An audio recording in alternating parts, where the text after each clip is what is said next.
He owns and operates the Pack-A-Day podcast that airs 365 days a year with over 12 million views on YouTube. A new adventure begins. It's time for the Pack-A-Day radio show with Andy Herman on 1250 AM and 105.7 FM The Fan, powered by the Potawatomi Sportsbook and on the free Odyssey app. Yeah, up our chances by a lot. We got a solid pass rush going across the whole line. I don't think no one's going to be able to, throw the ball like that on us. Going to open up opportunities for our DBs and our offense. So, yeah, I feel like, Micah's going to have a good presence on the field, and it's going to really be advantageous to us. Good morning, Packers Nation. Happy Wednesday. My name is Andy Herman. Welcome into the Pack-A-Day radio show. We are live from the 1250 AM and 105.7 FM The Fan studios, powered by the Potawatomi Sportsbook, and are 1 day away from NFL football. The night games coming up are just epic. Thursday night, Cowboys, Eagles. Friday night, we get the beautiful game in Brazil, Chiefs, Chargers. Saturday night, we've got some college football, of course. Sunday night, we have got, well, first of all, Packers Lions, obviously, at the 3:30 game, and then immediately followed by Bills, Ravens, and then Monday night, a big game in the division between the Vikings and the Bears. It all kicks off tomorrow. I could not be more excited. You guys know I'm a junkie for this stuff. I know you're a junkie for this stuff. And now we have waited far too long, it feels like, with a lot of excitement in between. But tomorrow is officially back to the NFL. Could not be more excited for it. To help us celebrate and to break all things down Green Bay Packers, we've got Dusty Evely joining us, Pack-A-Day Podcast, acmepackingcompany.com. Join us around 8:20 this morning. Also would love for you to join the show, Nicolay Law Fan Talk and text line 414-677-1250. Again, 414-677-1250. We've also got a lot of chats coming in on YouTube already. So excited about that. We'll get to some of those questions today. Where I want to go with this, Tommy, we heard from Rasheed Walker. That was courtesy of Matt Schneidman to open up today's segment. What I want to start with is I had somebody in chat yesterday ask me a very specific question, and I thought it would be a great way to kind of kick things off today. What needs to happen in order for this Micah Parsons trade to be successful? So, does it have to amount in a Super Bowl victory in order for this entire thing to pay off? If Micah Parsons is just a freak, let's go back to the Chicago Bears, right? I was actually talking to a friend about the Khalil Mack trade the other day. To me, the Khalil Mack trade was a success. It's just Mitch Trubisky was not. The Mack trade was awesome. He was fantastic for them. I think you do that day, all day, every day. If you're Chicago, you redo that all the time. Khalil Mack was everything they wanted him to be and everything they expected him to be. Mitch Trubisky and some of the other pieces, Matt Nagy, were not what they expected to be. So I think the Khalil Mack trade was successful. I just don't think some of the other pieces adjacent to that were ultimately successful. But it does beg the question of, like, in order for a 2 first-round pick, Kenny Clark, massive contract, Micah Parsons transaction to be successful, what needs to happen, Tommy? I'll let you take the opening stab at this. I will say and preface this with you make this trade 101 times out of 100. Yep. All right. Agreed. But I also think that Super Bowl should be the expectation. I do in this window in order for it to be like masterpiece, right? And a beautiful trade. Everything did work out well.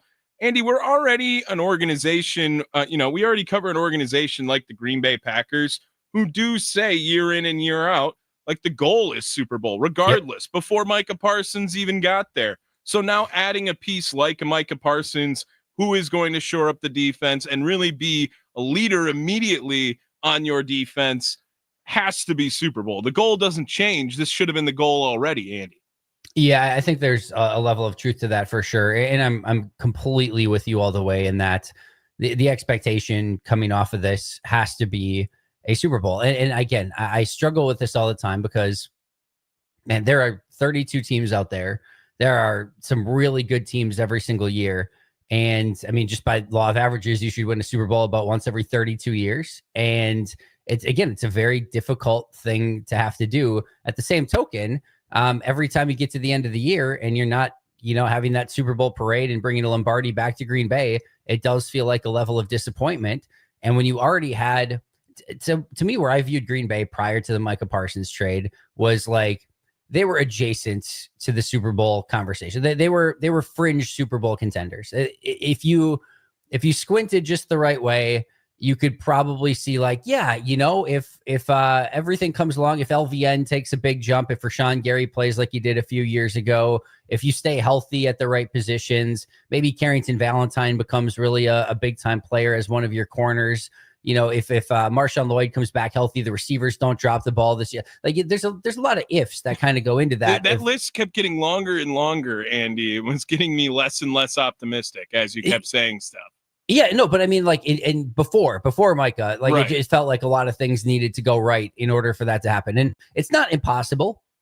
We've seen teams that I think are, that the Packers are right near. I don't think the 2010 team going into that year was all that dissimilar to what we expected from this team this year. So I think it was within the realm of possibility. But to me, more fringe contenders. You had to have a lot of things go right.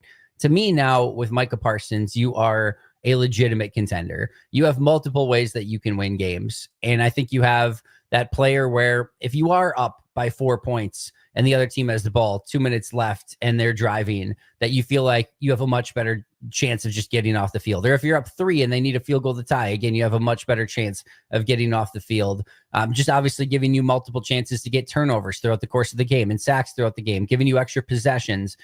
To me, there are now more ways that you can win the game. I already thought this offense was going to be able to be an offense that could potentially carry you in games, whether it be the running game or the passing game. I already felt like they were going to be able to, kind of stop the run like they did last year. And now it's just, could they get to the passer enough? And Tommy, I've said it, I don't know how many times. To me, I feel like in order to be a Super Bowl contender, a prerequisite is that you have to be a top, I think like 6, maybe 8 at worst, maybe even top 5 pass rush unit where you just have 4 guys that can get to the quarterback, and you don't have to have exotic stuff. You don't have to bring fake blitzes and a ton. It's just we're lining up with our 4 guys, a la the New York Giants when they beat the Patriots, and it was just Strahan, Umenyoria, Kiwanuka, Justin Tuck, and those 4 guys are just relentless. They're just coming at you every single time, no matter what. I'm not saying this defensive line is to that level, but I think they now have another arrow in their quiver. Is that what it is? In a quiver? They have another arrow in there to be able to use in case they need it. Micah Parsons is going to add a whole nother element to this team. Yeah, while I'm not very versed on Robin Hood, Andy, I can say that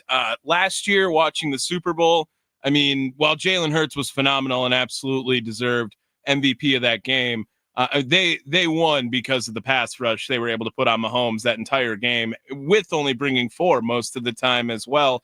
And the entire year, it was all about how Philly's defensive line and offensive line are just bigger, stronger, nastier than you on the other side. They rode that wave all the way to a Super Bowl victory, and Green Bay absolutely trying to emulate that after just one season, with bringing in the moves for Aaron Banks in the offseason, right? Moving Elton Jenkins over, and now on top of it, bringing a guy who is an absolute game wrecker in Micah Parsons to shore up your defensive line. And everyone's role adjusting from there looks a lot better than the role they were asked to play upcoming this season because of Micah Parsons. Now, like Rashawn Gary as the secondary pass rusher, now everyone loves him, right? Everyone thinks it's a great idea. Lucas Van Ness rotating in sounds a lot better than Lucas Van Ness being a primary third down rusher on top of it. Sure, would Kenny Clark have really helped shore things up? Probably, but obviously they have a lot, and they've seen a lot in those defensive tackles, and they kept extra ones on purpose, probably with the thought of this move being possible at Final Cutdown Day for a reason, I think, too, Andy.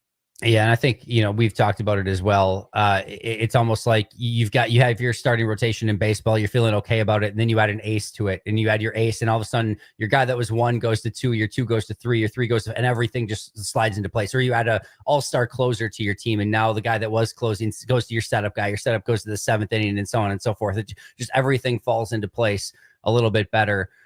Your word of the day, brought to you by Steve Sparky Pfeiffer, is quiver. Quote, a quiver is a container holding arrows or bolts. It can be carried on an archer's body, the bow, or the ground, depending on the type of shooting. So, Tommy, there is your education for the day. If you just think you're coming for Packers talk, you're getting like 99.9% Packers talk, but we're gonna educate you with some knowledge too. Today we learned what quiver is, Tommy. Yeah, just put another stat in your quiver, guys. There you go. We're so well-rounded and well-versed here. That's what we bring to the people. Again, you're listening to the Pack a Day radio show live from the 1250 AM and 105.7 FM The Fan Studios, powered by the Potawatomi Sportsbook. We're talking if Micah Parsons A, makes Green Bay a Super Bowl contender, and B, if that's the expectation. And I think we agree that at some point that is the expectation. It doesn't have to necessarily be this year. I think you really opened up a true 3-year window here with Micah Parsons, and I think he's going to be here longer than that. So there's some opportunity to win down the line too. It doesn't have to be in 2025. I would sure appreciate it if they just wanted to do it in 2025. But let me follow up with this, Tommy. Looking at our Potawatomi Sportsbook odds here, where do you think Green Bay currently ranks in the NFL pantheon in Super Bowl odds? The Packers? Yeah. I would say they're probably 5-6. I can give you the teams I think would be above them. All right, go for it. I got Chiefs and Eagles all day. Those two. Check. Lions. Check. And I'm going to stop there, actually. I think that's probably good. There are two more teams that are ahead of them. I had it.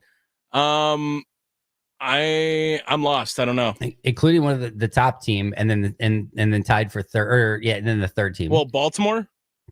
Okay, and then the team they play this week. The team Baltimore plays this week. Who do they play? I don't even know. Is it Buffalo? Oh, duh. Okay. Yep. All right. I actually don't agree with that list. I don't think at all.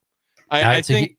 Go ahead. I just think that Green Bay and Detroit should be held on a pretty similar playing field and level this season now. That's where I lie on how good do I think the Green Bay Packers are. I think they're as good as the Detroit Lions. So here are your odds this morning. The Baltimore Ravens and Philadelphia Eagles are tied for first at both plus 700 each. So they're the top of the list. The Buffalo Bills are right behind at plus 750, followed by the Kansas City Chiefs at plus 850. Then you have Detroit, a pretty solid step back at plus 1,100, and then Green Bay at plus 1,300. So Green Bay and Detroit are pretty close, but Green Bay just a hair behind Detroit.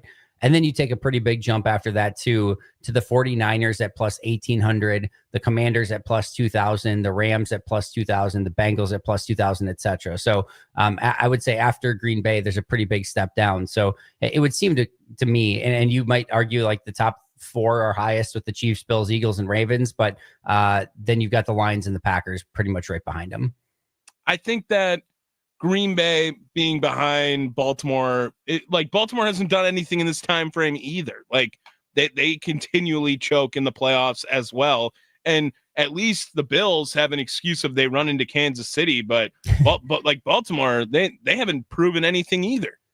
Yeah, the hard thing with Baltimore, they're a really good team. They have been phenomenal in the regular season and just have not been able to break through in the playoffs. I guess you could say the same thing technically for the Buffalo Bills as well. And this just kind of goes back to the ultimate point, Tommy, of like when you're saying like Super Bowl is like the expectation. Man, look at some of these teams, right? Like Baltimore and Buffalo, for example. Like those two teams are phenomenal football teams and have been for the last, handful of years. I mean, you get Josh Allen as like a generational quarterback. Many would say Josh Allen, the best quarterback in the NFL, and you still run into the Chiefs and Kansas City, and you just can't get past it. And it's remarkable how difficult it is. The San Francisco 49ers, I mean, they get, Hall of Fame running back Christian McCaffrey, Hall of Fame left tackle Trent Williams, Hall of Fame tight end George Kittle. The best fullback in the league in Kyle Juszczyk. And then you add on top of it, like Hall of Fame probably linebacker Fred Warner. They've had some really good defensive linemen, that including Nick Bosa, who's probably in that range as well. I mean, you're talking multiple Hall of Fame players, and Kyle Shanahan is coach and play caller, and you still cannot win a Super Bowl up until this point. I mean, it is just remarkably difficult to not only put the team together that you need, but to actually go on that run in the playoffs. And it's just, again, that expectation is high, but that's when you go out and trade for Micah Parsons. That's the league that you're in. That's what you're trying to do. And Brian Gutekunst made no bones about it going into the offseason, basically stating, hey, it's time for urgency and it's time to start winning championships. And he went and backed it up. He goes and gets Matthew Golden in the first round, Aaron Banks, Nate Hobbs, and then saves his best for last by trading 2 first-round picks and Kenny Clark for Micah Parsons. He's aggressively stating, both with his words and with his actions, it is time to win championships. And to me, that just has to be the expectation in this Micah Parsons era.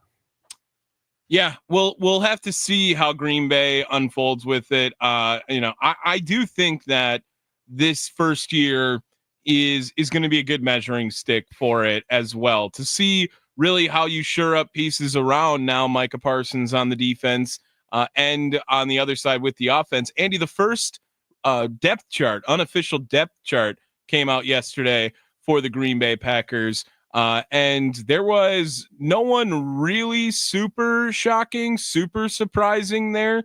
But like, is there now concern that a Matthew Golden is officially wide receiver 1, or is it like he's just that much better than everyone right away and it doesn't matter? Rasheed Walker is now at left tackle, and it's not Jordan Morgan. Are we now officially like ready to throw away the book on Jordan Morgan at this time? Because this seemed like this was the year they were trying to get him in more than any other reason to do. Like, now we hear Rasheed Walker might have played a role in getting Micah Parsons here. So like, what's the deal with this depth chart, Andy? Yeah, so some interesting things in here. First of all, of course, it's an unofficial depth chart. I'm not sure how much time Matt LaFleur actually put into this, right? But there's a few interesting things. The first thing I will say is the Matthew Golden thing should be exciting, not anything else. I think that's going to be a big one for this team. And I would expect, if everyone's healthy, Reed, Golden, Dobbs, and until Watson's healthy, then I think it changes a little bit. But I would expect Reed, Golden, and Dobbs to be the 3 for now. And then I would expect Wicks to be the top guy off the bench. And I've said all along, you can change the order of that up a little bit if you want.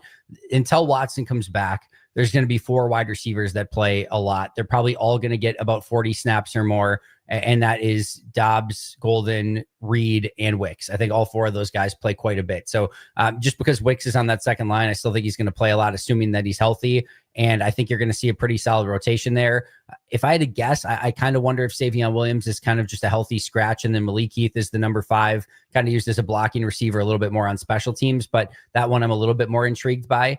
And then as far as left tackle goes, I stand by my stance. And until I see otherwise, I'm going to fully believe that the left tackle is a rotation. Rasheed Walker might start, but I think you're going to see maybe 60-40 of Rasheed Walker and Jordan Morgan. Not to mention, we still have the Elton Jenkins injury to kind of figure out, and we don't know what's going on with Elton. We should get a little bit more clarity today as we get the initial injury report, and as we get as practices today, and we get the update from the beat if he ultimately is practicing out there or not. But if Elton's not playing, you've got Rashid, Banks, probably Sean Ryan at center. You have Jordan Morgan at right guard and Zach Tom at right tackle. So Morgan's going to be out there anyway. But if he is playing, I do still fully expect there to be a rotation at that left tackle spot, and Jordan Morgan will still play. And even if he doesn't, I've seen enough from Jordan Morgan. He looked fantastic in preseason. Like, he is a good, really capable offensive lineman. And I have no issue with having 6 of those guys, because as we already see with Elton Jenkins, you could need that 6th guy at any given moment. Is left tackle like quarterback, Andy?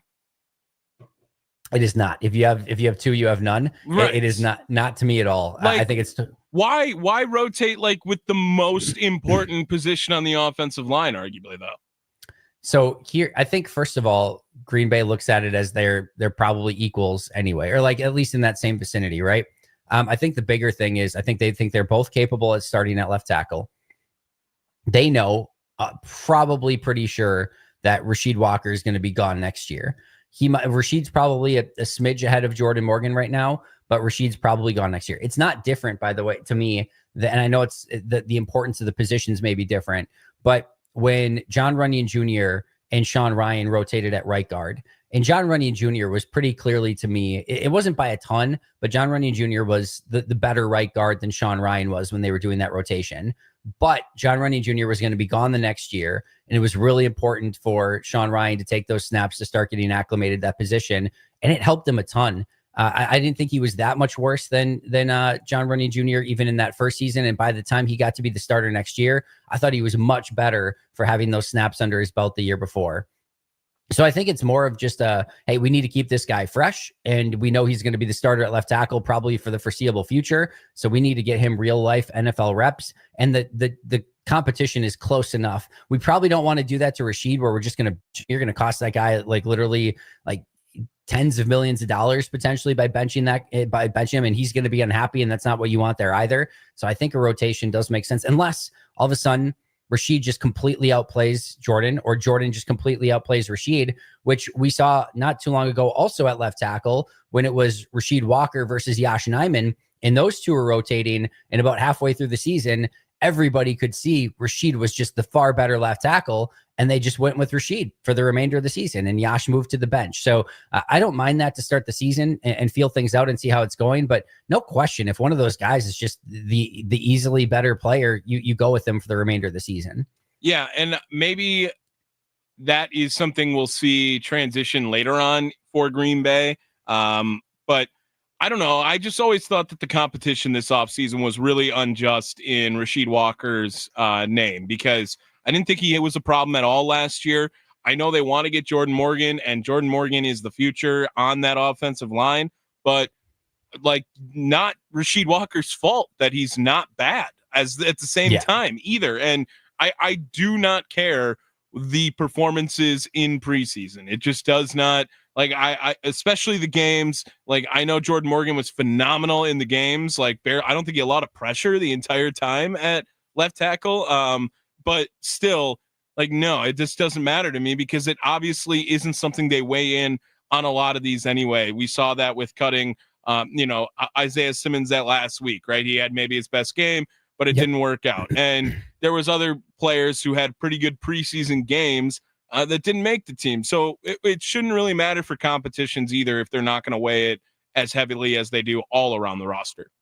Yeah, and we'll see, right? This is my hypothesis. You might totally be right. Maybe we just have Rashid starting and Jordan's on the bench, and there's no other conversation about it, and there is no rotation. So you could ultimately be right. We'll obviously keep a close eye on it, but I think Jordan is ready to play. I think he will play in some capacity, but how that is and what that entails, we will have to wait and see. We've got a lot more coming up for you, and of course, Football Talk on the Fan is presented by Paramount Plus. You can't count on much these days, but you can always count on Sundays with the NFL on CBS and Paramount Plus, which is, by the way, where the Packers are their first week on CBS. Watch your local NFL game live every Sunday on CBS and Paramount Plus all season long. Visit ParamountPlus.com/NFL to get started today. We are 64 with showers in the vicinity in Milwaukee right now. High of 68, low of 45 tonight. Whew, don't like that. We'll be right back with Dusty Evely. This is the Pack a Day radio show powered by the Potawatomi Sportsbook.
Welcome back to the Pack a Day Radio Show. We are live from the 1250 AM and 1057 FM The Fan Studios, powered by the Potawatomi Sportsbook. Reminder that the Mason Crosby Show is coming up next from 9 to 11 right here on the Fan. But joining us right now on the Fan Guest Hotline, powered by Gruber Law, is the one and only Sir Dustin Evely, Acme Packing Company, Pack a Day Podcast. You can find him on social media at Dusty Evely. Dusty, anytime that we've gone more than 5 minutes from talking, it has been too long, but this has also been too long. Dusty, how are you doing, my friend? Brother, I am good. I didn't know when I caught the sir, but I appreciate that. Man, listen, we got football on the horizon. We got Micah Parsons. I'm rolling, brother. I am doing great. It is a great time to be a Packers fan. There's no question about it. What could go wrong from here? But right now we are basking in the glory of everything that's gone on recently. Let's start there. Let's start with the. Actually, I have a question for you before we get started. What does a archer hold his arrows in? Quiver. There it is. Knew he was going to know that. No, Yeah, 100%. I knew Dusty would know that for I thought sure. it was a bad joke. I was like, oh, where's he going with this? No, we just had some quiver conversation segment one, so just want to make sure that you were aware. So that's all. All right, now more importantly, I guess kind of, but maybe as importantly, your just general reaction to the Micah Parsons trade when everything happened, and like as you saw it come through, are you double triple checking? You know, if it's not fakey in Rappaport, like what was your reaction in that moment? That shock, disbelief. I was cooking supper and my brother texted me. So like I knew he had checked and double checked and triple checked his sources before he texted. He really just all he texted was guys. And I was like, oh, what happened? So yeah, I mean, it was just shock and disbelief, man. That was just one of those things where you're staring at the screen for a little bit and going, this is real. Like they really did it. Waiting for another pick to come in, waiting for another player to show up. No, it's 2 firsts and Kenny Clark. So yeah, just shock, disbelief. I'm still kind of in that for a 26-year-old Micah Parsons. That's insane. They would trade him. Why would they trade him? I don't know, but I'm still dealing with that.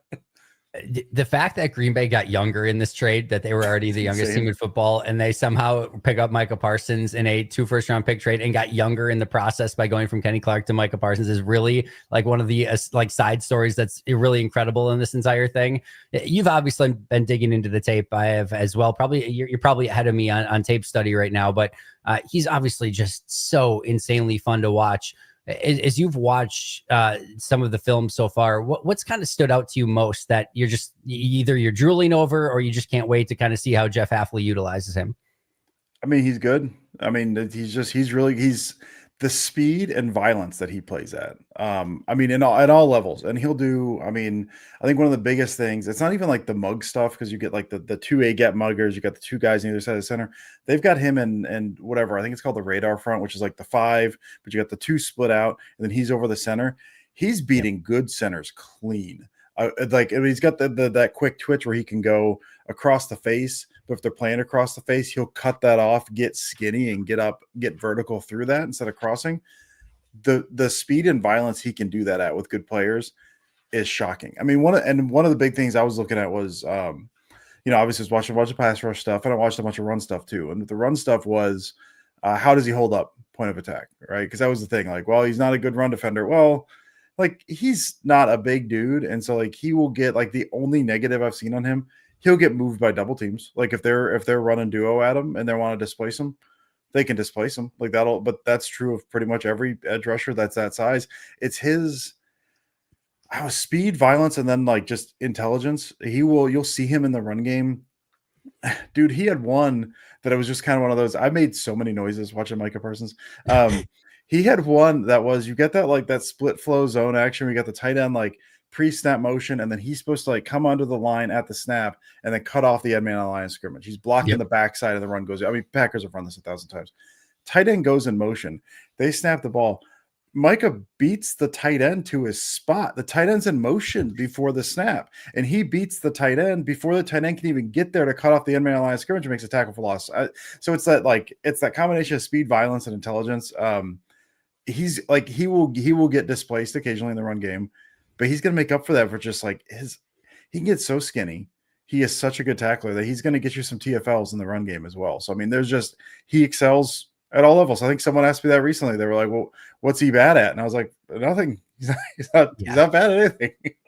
I'm with you, and I'm glad you brought up that last part about the double teams, because yes, he will get displaced at times, but there's other times where either he's A, holding up, or B, like you said, just splitting it, getting skinny through it, and all of a sudden it's a 5-yard loss in the backfield. And I'll live with that. I'll live with being displaced a few times if also it comes with, a handful of tackles for loss, or just again holding up at the point of attack. And the stuff over center, to your point too, yes, the double A gap stuff is fun, but you just see him. I think it was the Ravens game where he just immediately just destroys the center. And then into like, he had a play, whether we want to like talk about too, like the physicality and the toughness, he had a play against Joel Bitonio, who's obviously one of the better guards of football, and just completely like jackknifes him into the backfield, and Bitonio's like immediately off balance. And it's just like, he is taking good players and making them like completely lost, with like looking like they're rookie players playing in the preseason for the first time. And like just having that player that can do some of that stuff without having to necessarily even scheme it up too much or put too much window dressing on it. Just good football player, and is going to beat your good football players. Yeah, and that was the thing I was looking at. I didn't look at everyone's numbers as far as like, the guys across from him, because you're okay, what's he doing? But sometimes you're like, okay, who was that he beat? There's something like what he did to the Bengals, like he should be put in prison for what he did against the Bengals. But like some of those Bengals, like offensive linemen were bad. There was one he had that was like just beat him clean and then knocked the man over. And I was like, who was that? And it was Luke Gedeke, who like just got paid. Just got a huge contract. Like you said, like he's going to abuse the lesser guys, but then even like the good guys, like he will make the best guys out there look silly at times. It's just, it's very exciting. Was it you who put the Penei Sewell cut up together? Did somebody put the Penei Sewell cut up together? I put up something with him, but I did not put up that specific one. I would guess it's Justice. Justice been doing some cut ups on it. Yeah, that probably is Justice. But yeah, and I saw somebody put up that cut up against Penei Sewell, who's again just a dominant, offensive tackle. Of course, they're going to see him this coming Sunday. And again, just you don't see Penei Sewell look like that against anybody. And Micah Parsons is just forcing him to have a very, very bad day at the office. It's just so exciting to see somebody like that that's going to help everyone else. As we get into this week and you see, you get ready for the Detroit Lions. The question, of course, is how much is he going to play? How much of the playbook is he going to know? And how do you kind of want to utilize him? So what are you kind of looking for in week one? Also understanding that there's a Thursday night football game immediately following the Sunday game as well. How would you like to see him utilized in this game? Yeah, I mean, so I had in my mind the Khalil Mack to the Bears trade. I had in my mind Mack played like 40% of snaps. Mack played like 70% of snaps in that game. So I would imagine probably not that much, but like 50% of snaps in the first week. Like I wouldn't be shocked. And he's in there for, maybe first downs and obvious passing downs, something like that. Somewhere they can let him go. I mean, he's a smart guy, but to your point, I do think they will probably dial back the playbook a little bit. I'm kind of the mind that if they want to hold back until after the bye to fully unleash like the whole playbook, they could do that, but they could just start off with, all right, dude, you're a D end. You can swap the sides, but you're a D end in the wide 9 looks. They bump them in over tackle. So we've got that stuff on there, like hand in the dirt, D end, bump you in like just slightly interior if we're going really wide, or we're doing the radar stuff with you're over the center. If you want to do the mug stuff, cool, we can do that. But if you want to make it really, really simple, you're a D end on either side, and then we'll bump you in with the wide stuff, or we're just going 5-man line and you just beat a center, like whichever way he's going, you go the other way. Like if they want to make it really simple, you can do that out of the gate. And I think that's probably what they'll end up doing. Maybe, week 2, week 3, probably week 3, you add a few more things in there. You add like the double mug. They'll throw some mug stuff there and there with him and Cooper, but I think you can get to a lot of that stuff still. If you're going Parsons, hand in the dirt, Cooper on that side, you can still do twists and stunts off of that without putting too much on Parsons' plate at that point. Work a couple things in. Since it is the early bye, they may just get by with that, go into that bye week 5, come out week 6, and now Micah's got the full playbook ahead of him. Like that wouldn't shock me if they want to slow play that a little bit like that. Yeah, they do have a couple of those built-in breaks. You have after the Commanders game, you have that mini bye coming off of that where you can kind of ramp them up a little bit. And then, like you said, after that game against Dallas, which I'm sure is going to be a huge game for him, you have that bye week as well to also give him a couple weeks there to kind of pick things up a little bit more. So in a weird way, especially because you have the Thanksgiving game where you have a mini bye later in the season as well. In a weird way, I think the week 4 or the week 5 bye comes in not the worst case scenario for this particular Packers team. We're being joined by Dusty Evely, AcmePackingCompany.com, Pack-A-Day Podcast. You can find him on social media at Dusty Evely. Let me give you an either or. Would you rather Quay Walker and Edgerrin Cooper double A gap blitzing, which has already been a very successful look for them, with Rashawn Gary and Micah Parsons out on the edges, knowing that you might get some one-on-one looks for Micah Parsons? Or would you rather have Rashawn Gary LVN on the edges and then Edgerrin Cooper and Micah Parsons double A gap blitzing? Like, there's just so many different things that Jeff Hafley is going to be able to do that I know you're geeking out as well. But what would you rather have in that specific situation? I'm going the second one. I'm going the A gap mug, because you can do, I mean, you could do a bunch of stuff either way, but you can do a ton of stuff off the A gap mug with him and Cooper. It puts so much stress on the defense. Like everyone's going to have to pinch in. And you also have, I mean, Micah, as well as being tremendous pass rusher, as we all know, can also play off ball pretty well. So if they're going to, I mean, traditionally what they've done, I was thinking about this last night. Usually you get that A gap mug, and if you're not coming, you drop back into those little hook zones, those shallow zones. You could run some kind of like man match zone or something off of that, where Micah's picking up, drop off. Micah can pick up the running back out of the backfield if he wants to. And if you want to run Tampa 2 behind that, which is some of the stuff we've seen the Vikings do, Cooper can be your Tampa 2 runner off the line, because it's got the athleticism for that. Like, you can do 1,000 different things from that alignment, and it's just terrifying for defenses. So for me, I think that feels more fun. So I'll go with that. I'll go with the A gap mug.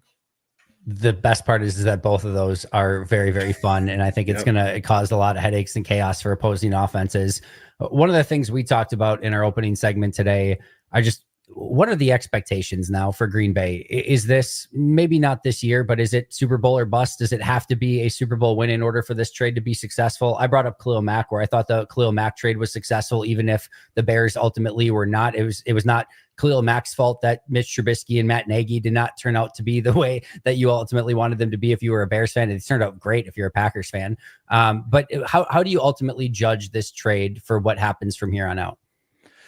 Yeah, it's tough because every season is different. I mean, the difference is the same thing with the Max stuff, where it was like, this is not a 1-year rental. He's going to be around for, it looks like 5 years. It looks like, at least 3 from the looks of things is as far as how that stuff lays out. So I would say, I mean, you've got to make in the next 3 years, I'd say you've got to make at least one Super Bowl, like, win it or not. But I mean, you don't do this to like, made it to the divisional round. Like, that's not why you're making this move with this team. This team's made it to the divisional round. Obviously not this past year, but if you feel like you've got the weapons, you've got the young guys.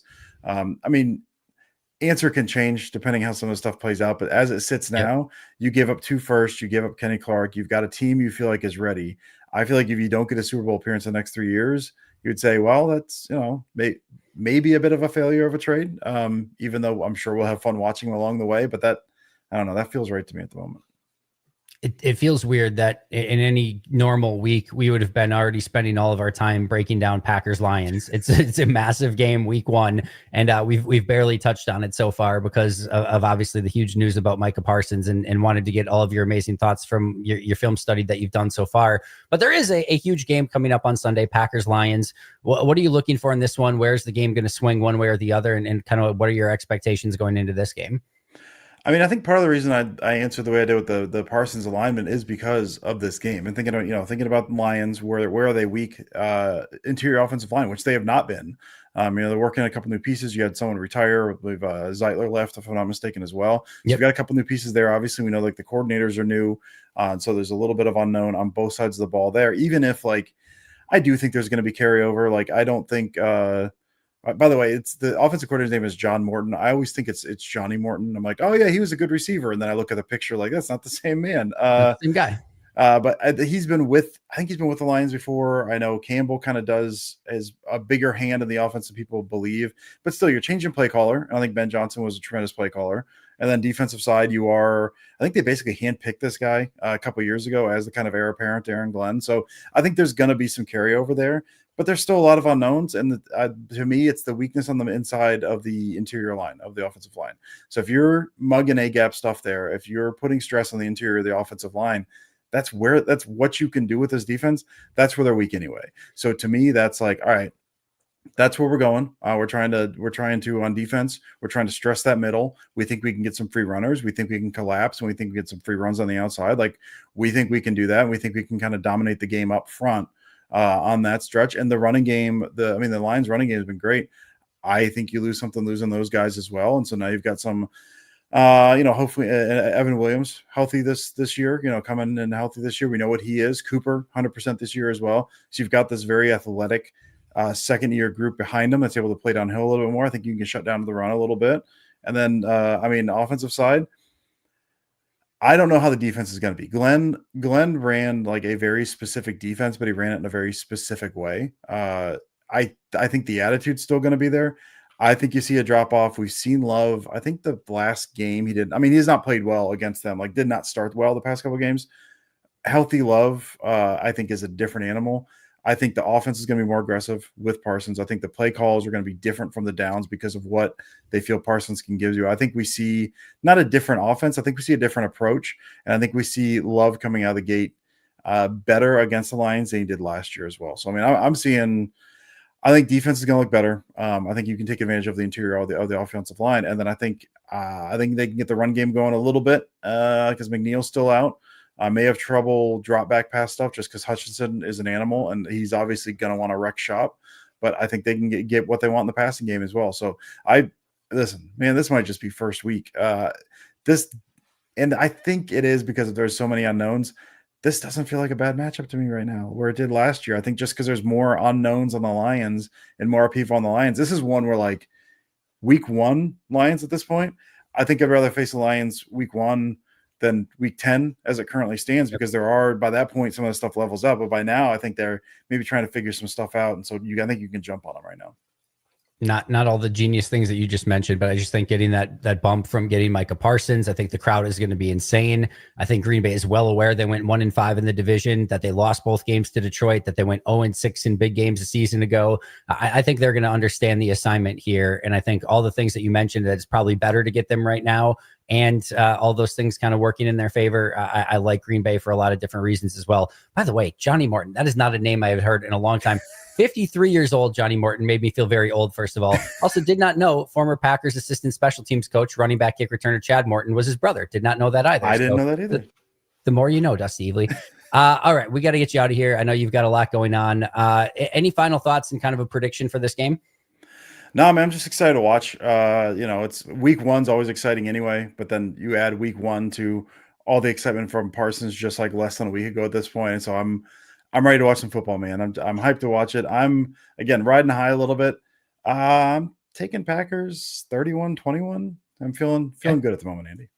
I love that. Who will have a better performance on Monday Night Football? Caleb Williams and Ben Johnson, or JJ McCarthy and Kevin O'Connell?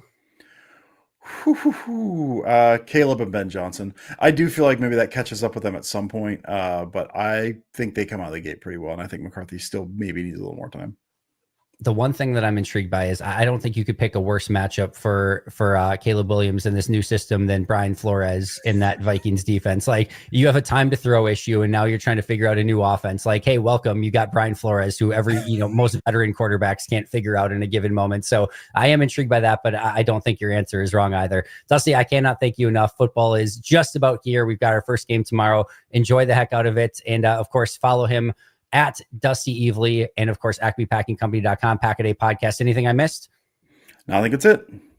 I appreciate you a ton. We will do this as soon as I possibly can get you to come back on. We'll definitely do it again. You enjoy football, and we'll talk again soon. All right. See you, Andy. Thanks, dude. You bet. Thank you to Dusty for joining us on the Fan Guest Hotline, powered by Gruber Law. One call, that's all. Make sure to follow him on social media at Dusty Evely. It's the Pack-A-Day Radio Show. More right after this.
I think this will go down as one of the biggest mistakes in NFL history, and I don't think that's dramatic. Players like Micah Parsons don't get traded. The one that we bring up as the most recent comp was Khalil Mack being moved for a few years ago to Chicago for a couple firsts, and it was a little bit different return. Frankly, they should have gotten more for Parsons because he's younger and better, in my opinion. But that trade, after Mack was moved, the Raiders went downhill, and candidly, I expect the same from Dallas. Micah Parsons is the kind of player you wait an entire generation to draft. He is a future Hall of Famer. He is one of the 2 or 3 best defensive players in all of football. The only case in which I think it would be defensible to trade a player like that is if you don't have a quarterback and you're a rebuilding team and you're going to be bad anyways. But that's not what Dallas was. Nothing about this is logical to me. I have yet to hear a coherent football defense for it. And it just seems like it was a case of hurt feelings that spiraled out of control. That was Mina Kimes, courtesy of ESPN. Welcome back to the Pack-A-Day Radio Show. A huge thank you to Dusty Evely for joining us this past segment. Reminder that the Mason Crosby Show with Mitch Thunder Nellis is coming up next from 9 to 11. And of course, the Pack-A-Day Radio Show is also now a podcast. You can find us anytime on Apple Podcasts, Spotify, wherever you get your favorite pods. Catch the full episode, listen by individual hour, or jump straight to the highlights. Just open up your favorite podcast app, search Pack-A-Day Radio Show, hit the follow button so you get every minute of the show your way and on your time. You can find us on YouTube as well. And while you're searching that out, check out the Pack-A-Day podcast as well. All right, let's get to the leadoff show first, Tommy. We have, there's a lot of buzz, obviously, in Packers Nation, but Brewers finally get a very much needed day off yesterday. They come back today for the kind of the home stretch here of the regular season. How are you feeling? And what do we got cooking up today? Yeah, leadoff show. We're back on the road, Milwaukee Brathaus downtown. So come say hi, Wisconsin Sports Daily, and myself, Tommy Wirtz, for the leadoff show. That'll be an awesome day. Phillies, yeah, the first game, Andy, you really wanted to win that one. That one felt like they were going to win that one as well, as they were coming back, figuring out a way to get to 8 runs in that game. Not very often that Milwaukee puts up 8 and loses in a game. Jose Quintana on the bump going up against Aaron Nola. Excited to get things back on track. They've done so well against the playoff field already, Andy. This only can continue to help them at this point, picking up another series win over Philadelphia. Watch out for those little mini beers at the Milwaukee Brathaus. They'll get you. They'll get you every time. I love those things. They're amazing. But I'm not a mini beer guy. I try to avoid those altogether. Okay. All right. They're delicious, though, just so you know. I'm excited about the crew coming back today. I think they're going to be much better with that much needed day off. Churio's looked amazing since coming back. So, and obviously, I mean, just the team in general has been playing good baseball. Today, Andy? The Power of Friendship shirt. I did not even see it. I should have recognized it right away. What is that? A Memphis Grizzlies hat? Mitch already is like, what are you doing today? I don't know. I like the hat. I wear a different hat like every day on this show. I like that a lot. I never wear hats, so I'm not exactly familiar with it. All right, let's get to a YouTube question that I saw out there. It was Matt Walter came in and said, should Matthew Golden be targeted in fantasy, or do you still think we should stay away from Packers receivers? If you are going to take a Packers wide receiver, I don't think Matthew Golden is a bad flyer. I am pretty, and trust me when I say, if you're looking for fantasy advice, probably go in the opposite direction more often than not. But I would say Jordan Love, I think, is very draftable. Josh Jacobs is extremely draftable. Tucker Kraft, very draftable. I would stay away from wide receivers. I just think that not only is Josh Jacobs going to be a huge part of this Packers offense from a run game standpoint, they're already talking about wanting to get Tucker Kraft the ball more and more. And then you have this plethora of wide receivers from Dobbs, Reed, Wicks, Golden. You're going to get a little bit, I think, of either Malik Heath or Savion Williams. And then you've got Christian Watson coming back. Luke Musgrave is going to have a role. You're going to be checking the ball down to your running backs. I just think it's going to be really hard. You could have any of these receivers in any given game, including Matthew Golden, go like 6 for 150 and 2 touchdowns or something like that. None of that would ever surprise me. Just figuring out which Packer receiver is going to be the guy that outperforms expectations on any given day. I think it's just going to be a nightmare. And you could have a 3-game stretch from any of these guys where it's just like, number one wide receiver in football stuff. And then you might go the next 3-game stretch and they have like 3 catches combined. Like, I just think that's going to be the volatility of the position in Green Bay because of all the different mouths to feed in this offense. So personally, I would stay away from it. But hey, if you want Matthew Golden on your roster, I totally get it as well. And he's certainly a fun player to have. And if you are going to take a receiver, I don't think it's bad to take a potential flyer on him either. What do you feel, Tommy? I agree. I do think that if there's going to be a wide receiver draftable for Green Bay, it's got to be Matthew Golden at this point. I do like Tucker Kraft more than Matthew Golden in a draft situation. Jordan Love, like, probably pretty late, Andy, probably pretty late if you're drafting him. And I don't know if he gets to the starting caliber of fantasy football quarterback, depending on your league size, maybe. But, 10-man league, like, it's getting pretty debatable on if Jordan Love's a starter. I mean, rushing yards are so important. Rushing touchdowns so important in fantasy, right? And Jordan has been mostly allergic to that sort of stuff so far. So I totally get it. He's either probably bottom tier starter in fantasy or top tier backup quarterback in fantasy. So yeah, I don't necessarily disagree with you there. But enough fantasy talk for one day. Let's get to our Potawatomi Sportsbook final thought of the day.